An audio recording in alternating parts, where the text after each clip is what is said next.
Here we'll talk about our second section to an introduction, or to our second chapter, and we'll look at an introduction to problem solving.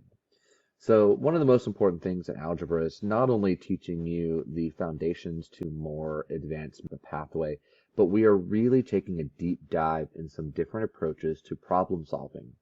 It's a lot of solving for unknowns and dealing with new knowledge and previous knowledge. So it's more of a 2-for-1 that you're getting with an Algebra 2 class.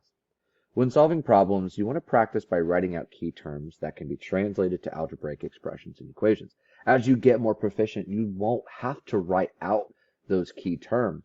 But if you find that you really struggle with taking word problems and you look at a word problem and you dread having to figure out how to solve this thing, writing out key terms that we can then translate is going to be a powerful tool to improve your proficiency. So let's look at a couple examples. We want to write the following as algebraic expressions and then simplify them. So the sum of 3 consecutive integers if x is the first consecutive integer. So the sum of 3 consecutive integers. Think about what that means. The sum of 3 integers. So we're going to start with, if I can erase this, we're going to start in very broad terms. We're going to have 3 numbers. Number 1, color, number 1, number 2, and number 3. And since we're summing 3 consecutive numbers, we're adding those together. Okay, so the sum of 3 consecutive numbers. Now, more specifically, we're working at integers. Okay, and so let's kind of think about what that is. If we have our integers, are the values on our number line that count by units of 1. Consecutive integers add 1 to the previous value to get to the next number.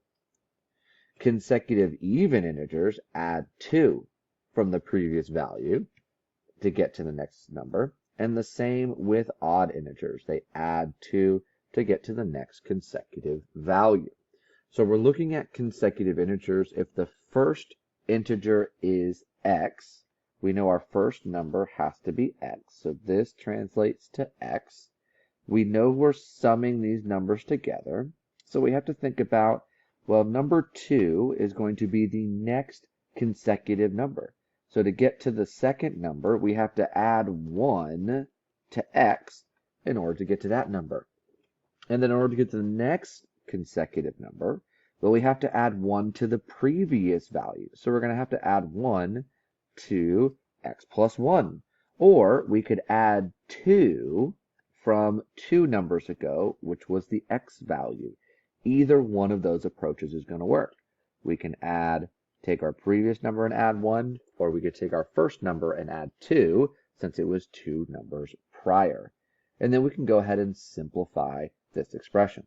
Since there's no multiplication, everything's sum, we can drop all of our groupings and look and see that we have x plus 1 plus x plus x plus 1 plus 1. And combine our like terms. We have 3 x's, and then we have 3 integers as well, 3x plus 3 for our substitution, which gives us the sum of 3 consecutive integers if we knew what our first integer was. The perimeter of a triangle with side lengths x, 5x, and 6x minus 3. It's really helpful if you start by just drawing a triangle. Okay? Get a diagram whenever we're dealing with geometric shapes, anything where you can draw a diagram, draw a diagram. It's going to help you. So a triangle has side lengths, and we can label those x, 5x, and 6x minus 3. Which one is which doesn't matter. It's just a diagram. And so we're talking about perimeter. Perimeter is the distance around any given shape. So the first side plus the second side plus the third side, okay, has to equal our perimeter. And so we can take these expressions, these words, and translate them into expressions. And let's say our first side, we can pick any of them. First side could be x. We then want to add it to the second side, which could be 5x. And then we want to add it to the third side, which would be 6x minus 3. Now we have our full expression, and we just need to combine like terms. X plus 5x plus 6x is 12x minus 3. This represents the perimeter of the given triangle. Next, New York is the most populous urban area in the United States. Tokyo, Yokohama is the most populous urban area in the world, twice that of New York, decreased by 3.8 million. Delhi, India is the third in size at 8.7 million more than New York. Write the sum of the population of these three urban areas as an algebraic expression. Let the x be the population of New York in millions. So again, let's start with a sentence. We're summing up the populations. We're taking the sum of New York population, and we are adding Delhi's population. And of course, we are also adding in Tokyo's population. And so we can represent these algebraically. They said x is going to be the population of New York. So we know New York will be x. And we're going to be adding in Delhi's population. And Delhi's population was described as 8.7 million more than New York. And so we take the population of New York, x, and we add 8.7.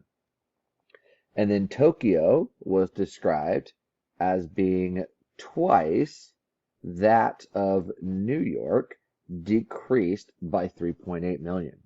So we take New York, we multiply it by 2, and then we subtract the 3.8 million. And so now we have our expression. X plus 8.7 plus 2x minus 3.8. And then combining like terms, we end up with 4x plus 4.9. That represents the sum of the population of those three cities in millions.